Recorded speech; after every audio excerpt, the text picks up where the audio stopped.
Tuhan. Shalom. Shalom Jemaat Tuhan. Shalom.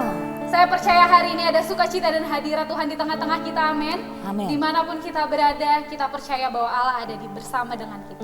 Yes. Sebelum kita masuk ke dalam ibadah kita, pujian penyembahan, kita akan berdoa terlebih dahulu. Mari kita bersatu dalam doa. Bapa yang baik, Bapa yang kami sembah dalam nama anakmu Yesus Kristus. Terima kasih ya Bapa, kami bersyukur Tuhan. Kalau hari ini ya Bapa, kami sungguh rasakan Tuhan kehadiran-Mu Bapa, hadirat-Mu Tuhan nyata di dalam hidup kami. Engkau Allah yang tidak pernah meninggalkan kami ya Bapa. Engkau Allah yang setia di dalam setiap musim hidup kami Tuhan. Apapun Bapa yang terjadi Bapa saat ini di bangsa ini, di dalam hidup kami ya Bapa, kami tahu Tuhan Engkau Allah yang selalu ada di samping kami, menopang hidup kami dan menguatkan kami ya Bapa. Tidak ada alasan untuk kami tidak bersyukur ya Bapa. Maka Tuhan, pada hari ini ya Bapa, kami mau membawa pujian dan penyembahan yang terbaik hanya bagi-Mu Tuhan. Dan kami percaya Tuhan, Engkau Allah yang berotoritas dimanapun kami berada di saat kami mengadakan ibadah ya Bapa. Kami percaya Tuhan, malaikat-Mu ada bersama dengan kami. Sukacita-Mu yang ada bersama dengan kami ya Bapa. Terima kasih Yesus, kami mau tutup bungkus setiap kami ya Bapa saat ini ya Bapa. Di dalam nama Yesus tidak ada roh-roh yang tidak berasal daripada-Mu Tuhan. Karena kami percaya hanya kuasa-Mu yang nyata di dalam hidup kami saat ini. Terima kasih ya Bapa. Di dalam nama Yesus kami berdoa dan mengucap syukur. Haleluya. Amin. Amin. Mari kita angkat pujian, masuk gerbangnya dengan hati bersyukur. Karena kita bersyukur Tuhan ialah Allah yang bersama dengan kita.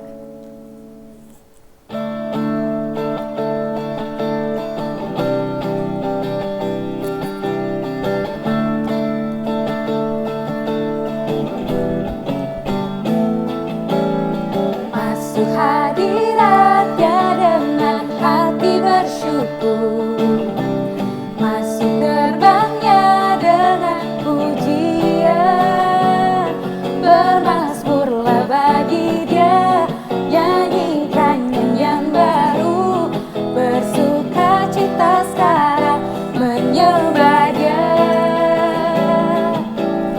Masuk hadirat-Nya dengan hati bersyukur. Masuk gerbang-Nya dengan pujian. Bermazmurlah bagi Dia, nyanyikan nyanyian baru. Bersukacita sekarang, tinggikan Dia. Saat hati bersyukur dan jiwa pun bersuka, hadirat Allah nyata dalam pujian. Saat kami menyembah dan tangan pun terangkat, Tuhan hadir dalam pujian umat-Nya. Haleluya. Masuk hadirat-Nya dengan hati bersyukur. Masuk gerbang-Nya dengan pujian. Bermazmurlah bagi Dia, nyanyikan nyanyian baru. Bersukacita. Bersukacita Tinggikan Dia. tinggikan Dia. Haleluya. Saat hati bersyukur dan jiwa pun bersuka, hadirat Allah nyata dalam pujian. Saat kami menyembah dan tangan pun terangkat, Tuhan hadir dalam pujian umat-Nya. Saat hati bersyukur. Saat hati bersyukur dan jiwa pun bersuka, hadirat Allah nyata dalam pujian.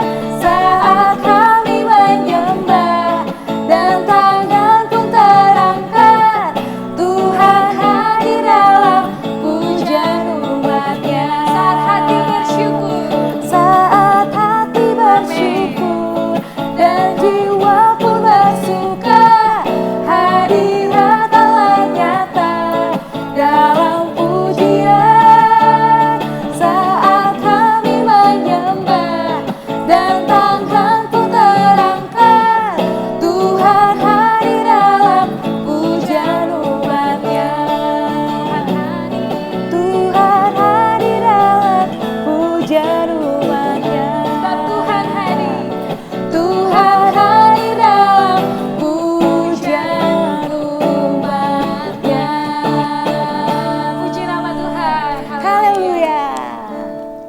Mari jemaat Tuhan, kita mau siapkan hati kita.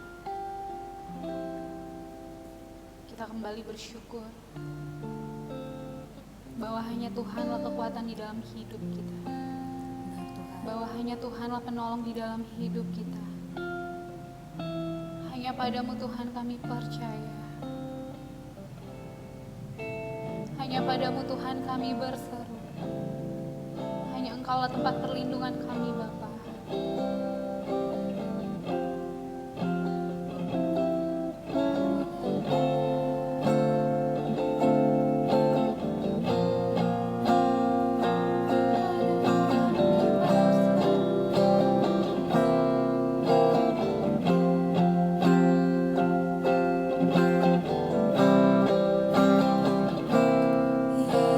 Yesus, padamu ku berseru.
Baik Bapak Ibu jemaat Tuhan yang kekasih, sebelum kita mendengarkan firman Tuhan, mari kita berdoa.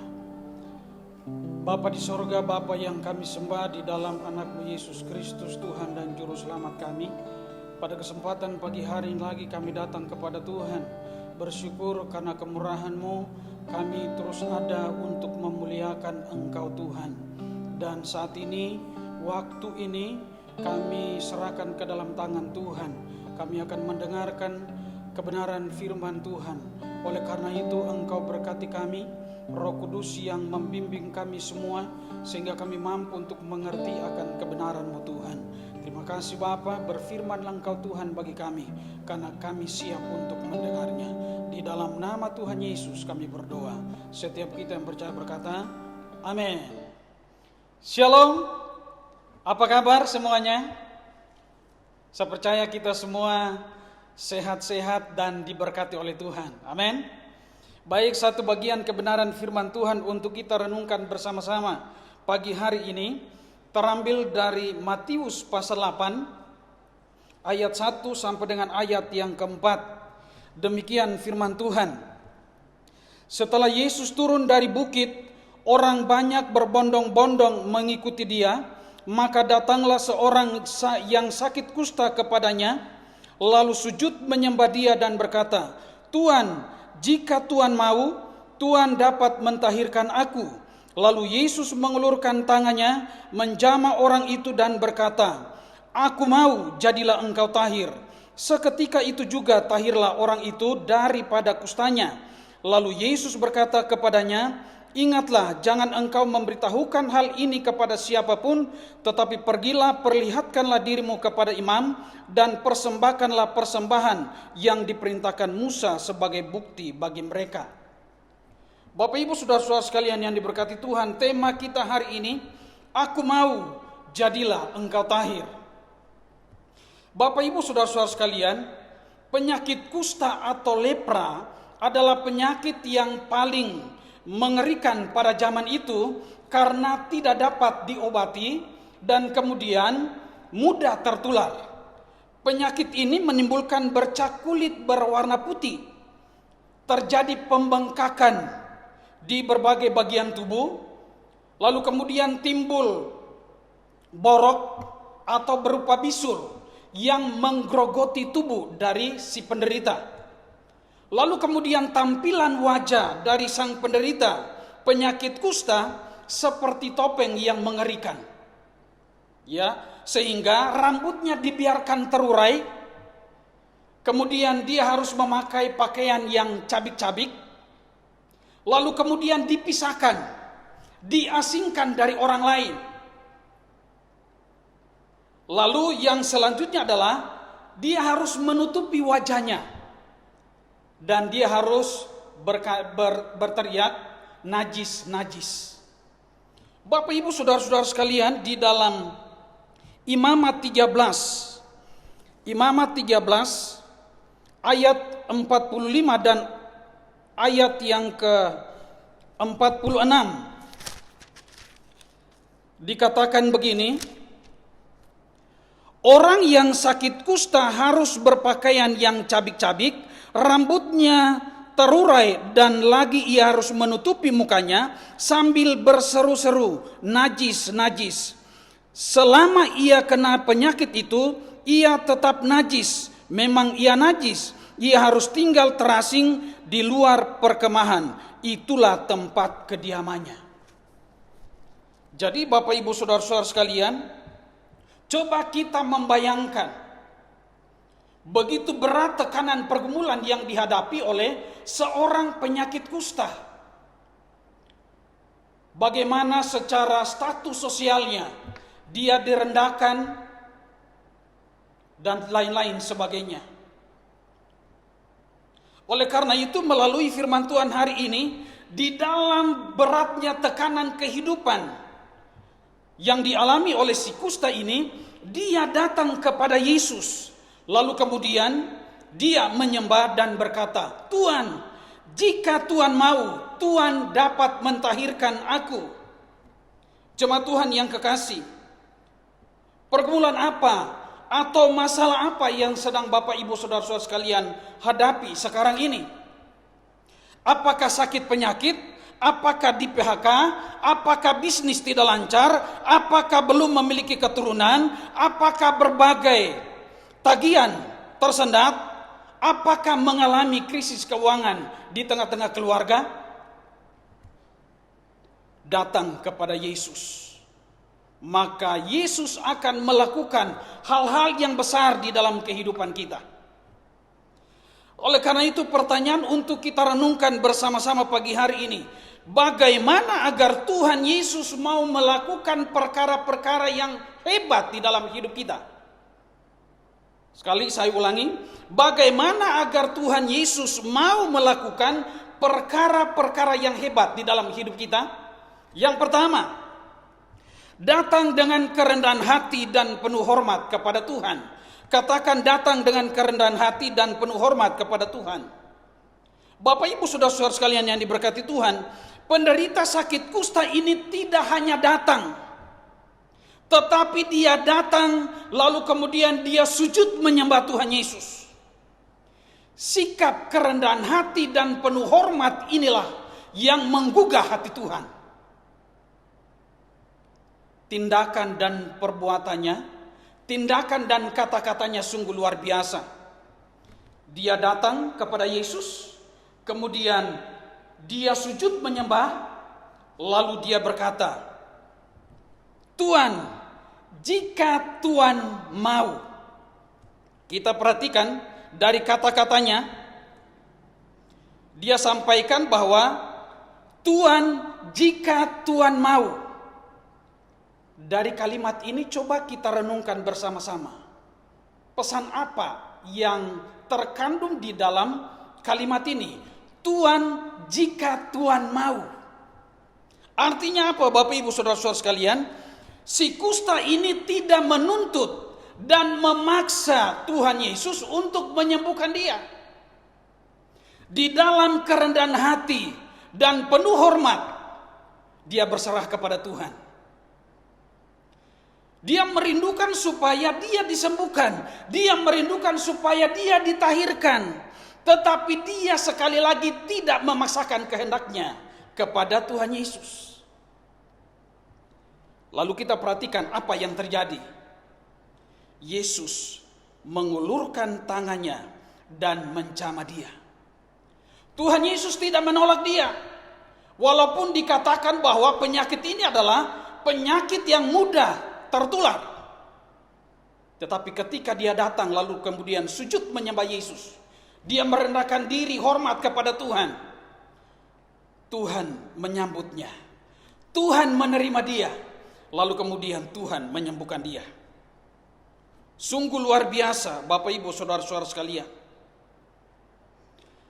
Adakah kita datang beribadah dengan kerendahan hati dan penuh hormat kepada Tuhan?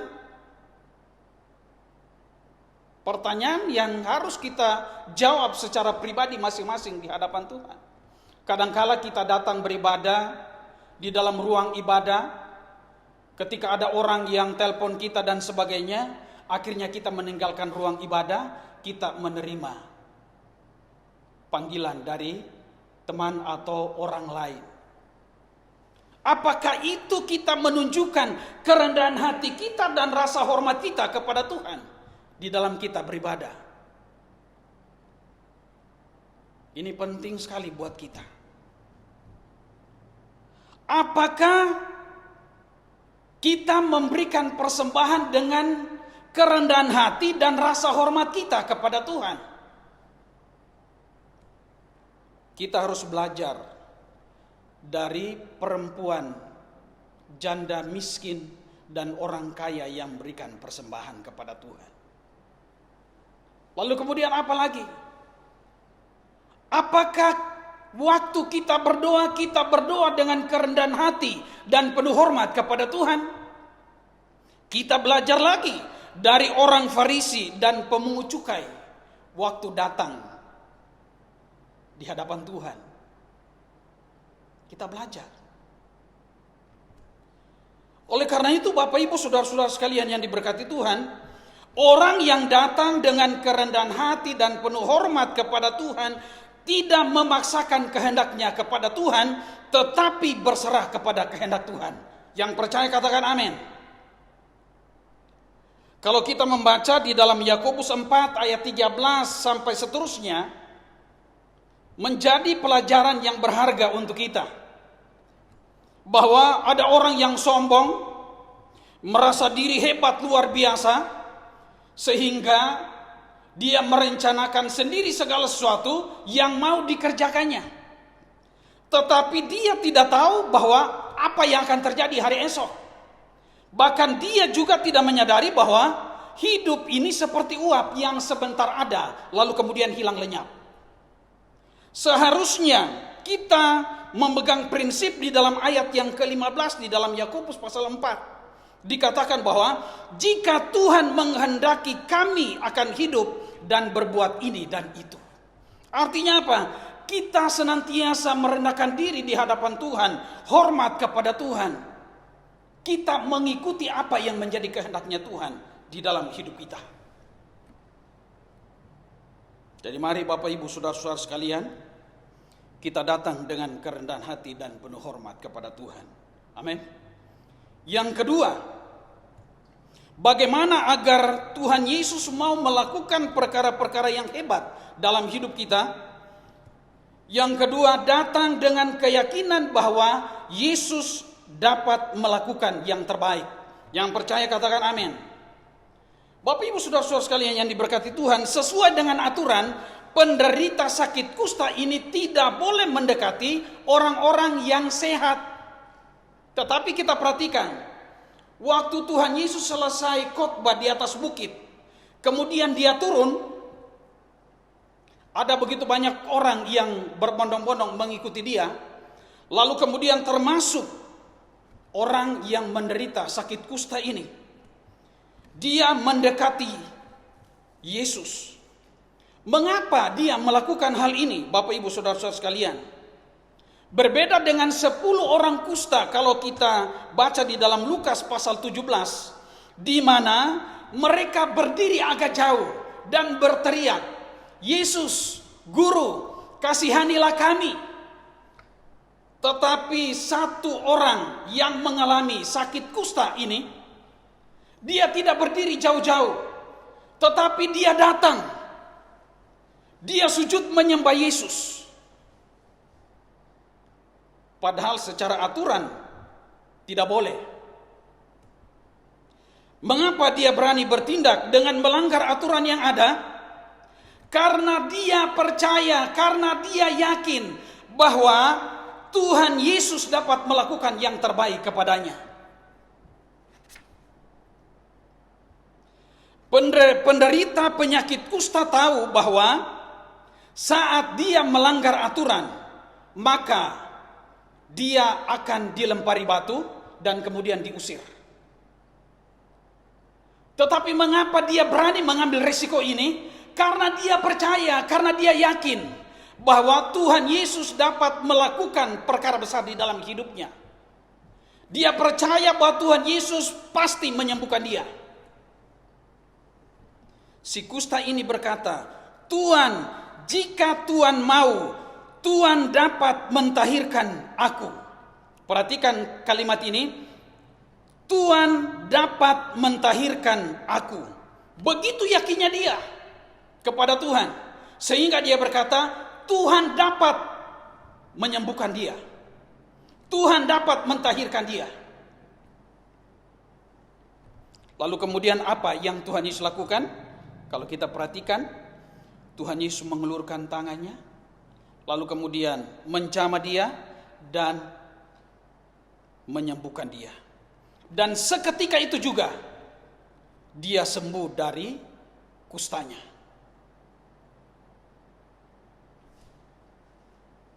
Kesembuhannya total sempurna tanpa kekurangan suatu apapun. Jadi Tuhan Yesus memulihkan dia secara luar biasa. Bukan saja sembuh secara fisik, tetapi sembuh juga secara rohani. Yang tadinya diasingkan dari orang lain, diasingkan dari keluarga, tetapi sekarang dia berkumpul kembali bersama dengan keluarganya, bersama dengan sesama. Yang tadinya dianggap tidak layak di hadapan Tuhan, yang tadinya dianggap najis, tetapi sekarang dia layak di hadapan Tuhan. Bapak Ibu saudara-saudara sekalian yang diberkati Tuhan, Tuhan Yesus dapat melakukan yang terbaik kepadamu tatkala engkau dengan penuh keyakinan datang di hadapannya, menyampaikan pergumulanmu, menyampaikan apa yang menjadi kerinduan hatimu.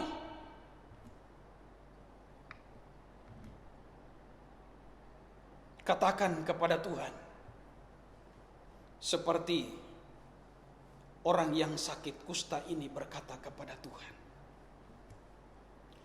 Tuhan, jika engkau mau, sembuhkan sakit saya. Tuhan, jika engkau mau, lancarkan bisnis saya. Tuhan, jika engkau mau, lancarkan pekerjaan saya. Tuhan, jika engkau mau, berikan pekerjaan kepada saya. Tuhan, jika engkau mau, berikan keturunan dalam keluargaku, dan sebagainya.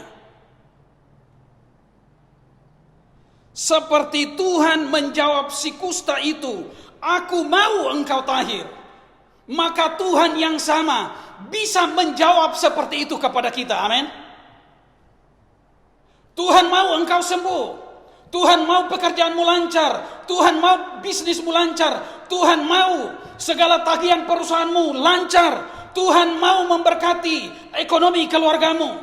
Tuhan mau memberikan jodoh yang terbaik bagi engkau kaum muda. Amin.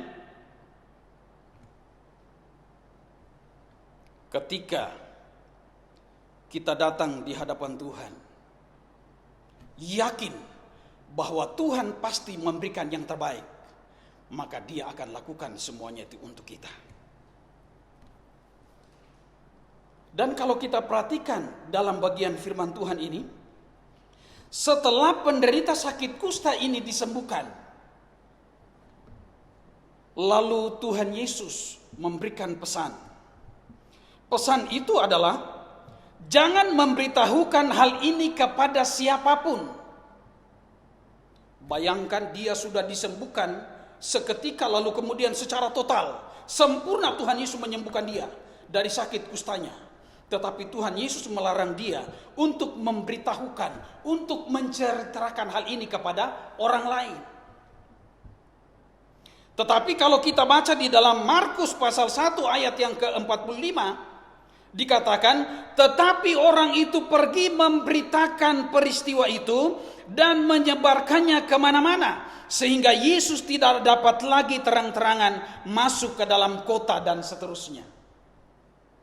Tuhan Yesus larang, tetapi dia pergi untuk menceritakannya. Dan kita perhatikan apa yang terjadi. Maksud baiknya itu justru menjadi penghalang bagi Tuhan Yesus di dalam melayani.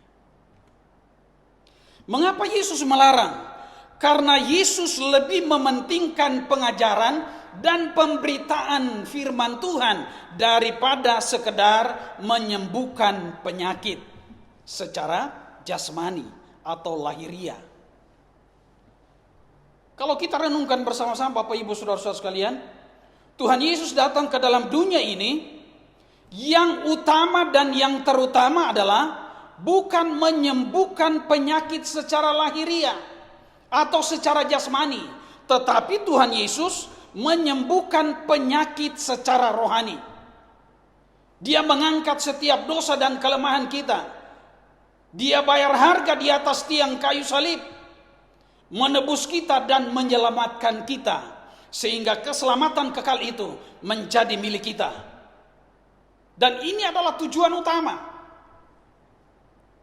Tuhan Yesus itu menghendaki bukan kesaksian kesembuhan secara lahiriah, tetapi Tuhan Yesus rindu supaya ketika kita bersaksi tentang kesembuhan secara rohani yang kita terima dari Tuhan. Dan itu yang membuat Tuhan Yesus melarangnya. Ya, jadi kalau kita perhatikan Bapak Ibu Saudara-saudara sekalian, banyak orang mengikuti Yesus pada waktu itu. Mereka mengikuti karena mereka hanya pengen untuk disembuhkan secara lahiriah. Tetapi mereka tidak rindu untuk disembuhkan secara rohani. Dan ini yang Yesus tentang. Oleh sebab itu ini menjadi peringatan juga bagi kita sebagai jemaat Tuhan. Apakah kita datang kepada Tuhan untuk disembuhkan secara jasmani, untuk diberkati secara jasmani, atau kita disembuhkan secara rohani kita? Pandangan-pandangan yang salah selama ini mari kita ubah. Kemudian yang selanjutnya, setelah Tuhan Yesus melarang dia untuk memberitahukan peristiwa kesembuhannya kepada orang lain, yang berikutnya dikatakan, pergilah, perlihatkanlah dirimu kepada imam. Dan kemudian setelah itu mempersembahkan persembahan sesuai dengan aturan pada waktu itu. Jadi mengapa Tuhan Yesus katakan pergi perlihatkanlah dirimu kepada imam? Karena memang aturannya seperti itu. Ya, aturan menurut hukum Taurat. Imam harus memeriksa dulu. Setelah itu baru memberikan pernyataan kalau dia telah sembuh. Ya. Kalau dia telah sembuh. Dan kalau kita perhatikan di dalam Imamat 14 ayat 23 berkata begini. Inilah yang harus menjadi hukum tentang orang yang sakit kusta. Pada hari pentahirannya ia harus dibawa kepada imam dan imam harus pergi keluar perkemahan. Kalau menurut pemeriksaan imam penyakit kusta itu telah sembuh daripadanya. Jadi ini adalah suatu aturan. Kemudian setelah dinyatakan sembuh, maka ada aturan tentang persembahan yang harus dilakukan kepada Tuhan. Kalau kita baca di dalam Imamat 14 ayat 4 dan seterusnya. Jadi satu hal, pesan untuk kita semua. Tatkala kita datang dengan kerendahan hati dan penuh hormat kepada Tuhan, kita datang dengan penuh keyakinan bahwa Tuhan mampu untuk melakukan yang terbaik bagi kita. Dan tatkala Dia sudah melakukan yang terbaik untuk kita, maka kita harus mempersembahkan persembahan syukur kita di hadapan Tuhan. Jangan sampai kita sudah menerima hal yang terbaik dari Tuhan, kita lupa untuk mengucap syukur, kita lupa untuk mempersembahkan persembahan kepada Tuhan. Oleh karena itu firman Tuhan pagi hari ini mengingatkan kita semua sebagai orang percaya, bagaimana supaya Tuhan Yesus itu mau melakukan perkara-perkara yang hebat di dalam hidup kita. Maka dua hal yang kita dengar pagi hari ini, mari kita lakukan sungguh-sungguh di dalam kehidupan kita setiap hari. Dan selanjutnya kita akan masuk di dalam perjamuan kudus bersama-sama dengan Tuhan. Mari kita terus mempersiapkan hati kita. Kita berdoa. Bapa di sorga, kami bersyukur untuk kebenaran firman Tuhan pagi hari ini. Biarlah kami bukan saja sebagai pendengar yang baik, tetapi kami mendengar firman-Mu dan kami mau melakukannya di dalam kehidupan kami setiap hari. Terima kasih Bapa di sorga. Dan kami akan masuk di dalam perjamuan kudus bersama-sama dengan Engkau. Kami berdoa, biarlah Engkau Tuhan menyatakan kuasa dan mujizat-Mu lewat perjamuan kudus yang akan kami nikmati bersama-sama dengan Engkau. Terima kasih Bapa, dalam nama Tuhan Yesus kami berdoa, haleluya, amin. Baik Bapak Ibu Saudara-saudara sekalian, kita akan masuk di dalam perjamuan kudus bersama-sama dengan Tuhan pagi hari ini. Firman Tuhan berkata, kita tahu bahwa kita berasal dari Allah dan seluruh dunia berada di bawah kuasa si jahat. Akan tetapi kita tahu bahwa Anak Allah telah datang dan telah mengaruniakan pengertian kepada kita, supaya kita mengenal yang benar dan kita ada di dalam yang benar, di dalam Anaknya Yesus Kristus. Dia adalah Allah yang benar dan hidup yang kekal. Penetapan perjamuan kudus.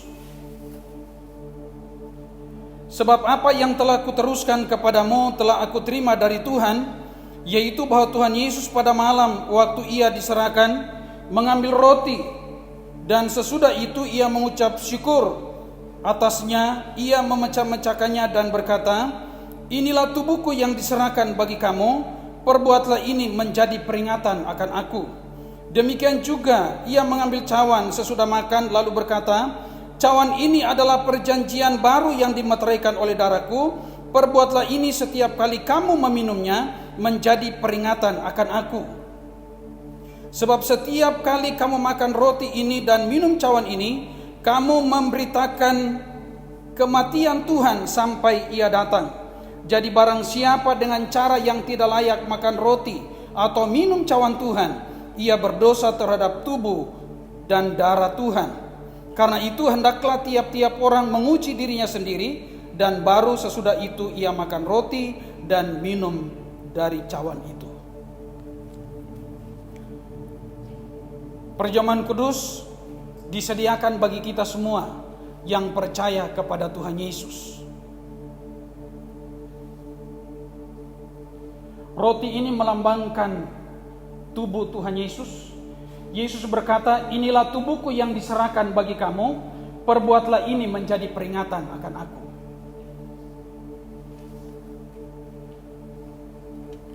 Anggur ini melambangkan darah Yesus. Yesus berkata, cawan berkat ini adalah perjanjian baru yang dimeteraikan oleh darahku, perbuatlah ini setiap kali kamu meminumnya menjadi peringatan akan aku.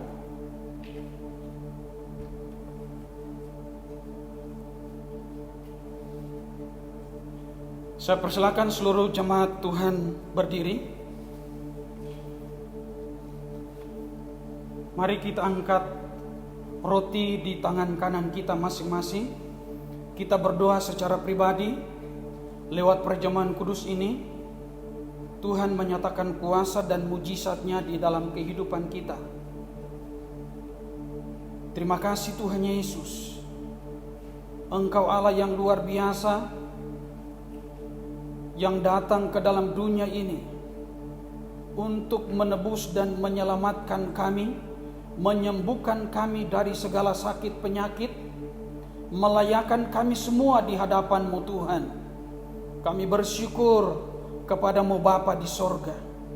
Terima kasih Tuhan Yesus. Ingatlah tubuh Tuhan Yesus Kristus yang dihancurkan karena dosa-dosa kita. Makanlah dengan penuh iman.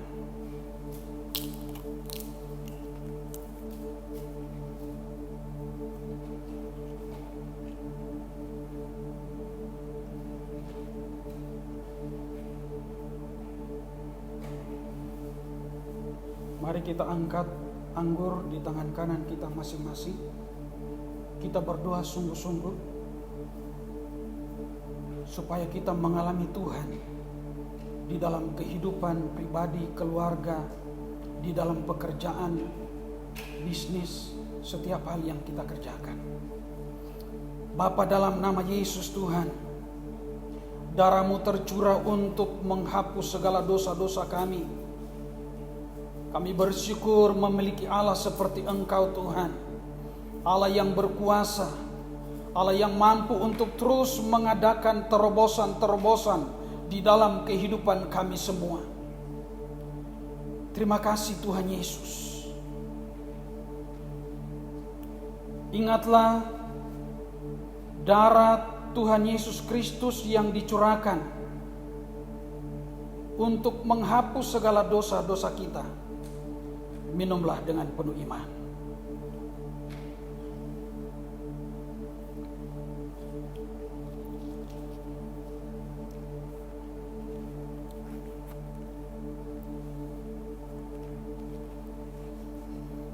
Baik jemaat Tuhan, kita akan masuk di dalam doa syafaat dan berkat pada saat ini. Kita berdoa.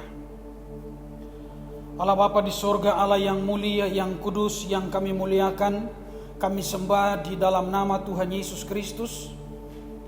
Pada saat ini kami bersyukur kalau kami bisa semeja seperjamuan dengan Engkau Tuhan. Biarlah apapun yang kami lakukan ini Tuhan mendatangkan mujizat di dalam kehidupan kami, tetapi juga itu menjadi dupa yang berbau harum di hadapan Tuhan. Bapa di sorga, pagi hari ini Hamba berdoa menyerahkan seluruh jemaat GKRI Philadelphia ke dalam tangan Tuhan. Engkau berkati mereka semua, berikan kekuatan, kesehatan bagi seluruh jemaat yang ada Bapa. Berkati mereka di dalam segala pekerjaan dan usaha bisnis yang mereka lakukan. Lewat semuanya, berkat-berkat Tuhan mengalir, memenuhi kehidupan mereka Bapa. Dan ajarkan seluruh jemaat untuk terus taat dan setia, mengandalkan Engkau sepenuhnya di dalam kehidupan mereka setiap hari. Terima kasih Bapa di sorga. Yang sakit Engkau sembuhkan mereka Bapa. Yang lemah Engkau kuatkan. Yang bimbang ragu, Engkau berikan keyakinan iman di dalam kehidupan mereka. Terima kasih Bapa di sorga. Berkati anak-anak kami semua di dalam pendidikan, belajar dari rumah. Berikan hikmat, akal budi, kemampuan bagi mereka. Masa depan mereka semua kami serahkan ke dalam tangan-Mu Bapa. Terima kasih Tuhan. Kami juga berdoa menyerahkan semua program yang ada di jemaat ini ke dalam tangan-Mu. Engkau Allah saja yang turut campur tangan, sehingga kami semua jemaat-Mu dapat melakukannya bagi kemuliaan Tuhan. Kami berdoa menyerahkan bangsa dan negara ini ke dalam tangan Tuhan. Engkau berkati Pak Presiden bersama dengan wakil para menteri dan seluruh jajaran yang ada. Berikan hikmat dan kemampuan bagi mereka untuk bekerja, menyelesaikan berbagai masalah-masalah yang terjadi di tengah-tengah bangsa ini.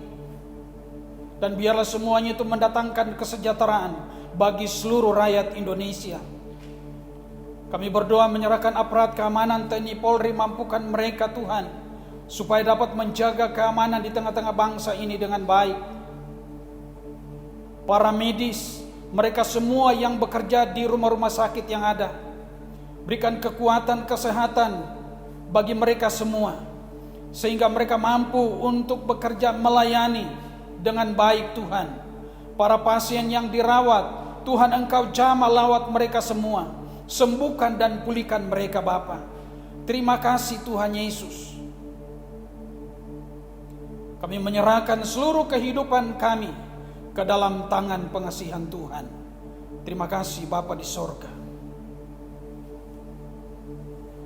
Bapak Ibu jemaat Tuhan, angkat tangan-Mu dan terimalah berkat daripadanya. Tuhan memberkati engkau dan melindungi engkau. Tuhan menyinari engkau dengan wajah-Nya dan memberi engkau kasih karunia. Tuhan menghadapkan wajah-Nya kepadamu dan memberi engkau damai sejahtera.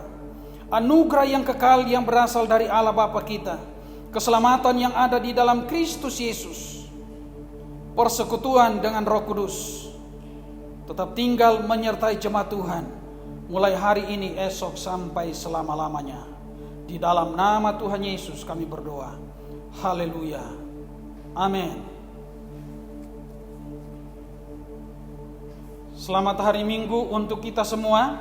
Tuhan Yesus memberkati. Shalom.